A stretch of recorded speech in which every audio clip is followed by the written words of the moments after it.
Ninakawan ang Amerikanong nagbabakasyon lamang sa Agusan del Sur. Ang krimeng yan natunghayan ng Pilipinong partner ng biktima. Nasa frontline na balitang yan si Gary De Leon. Tama ng bala sa tiyan ang kumitil sa buhay ng isang Amerikano sa Trento, Agusan del Sur. Kinilala ang biktima na si Ralph Eugene Meneque, 56 years old. Kwento ng Pilipinong kalipin ng biktima na si Gerald Tornea. Ipinarada nila ang kanilang SUV sa tinutuluyang resort sa lugar. Gabi noong weekend, bumaba ng sasakyan si Meneque para kunin sa likuran ng SUV ang mga gamit nila. Pababa na rin daw noon ng sasakyan si Tornea. Bitbit ang kanilang bag. Nanlapitan siya ng lalaking nakatakip ang muka at may hawak na baril. Hindi napansin ng Amerikanong partner ang armas. Inakala niyang room boy ang lalaki, kaya nilapitan ito at binati. Dito na biniril ang Amerikano. May putok na agad. Putok na agad, walang sabi-sabing ganon.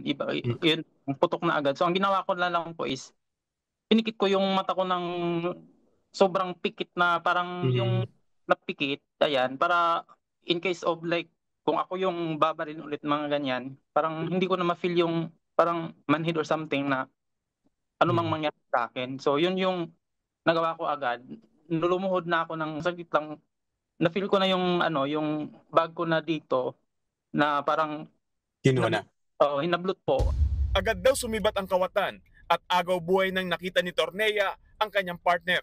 Tinanong ko siya kung anong nangyari, mga ganyan, kung okay lang ba, ganyan. Tapos ang narinig ko na lang po doon is yung hihinga niya na ilang minutes lang yun, sir. Bali, parang yung natulog na parang naalimpungatang pagising, yung ganyan, yung reaction niya.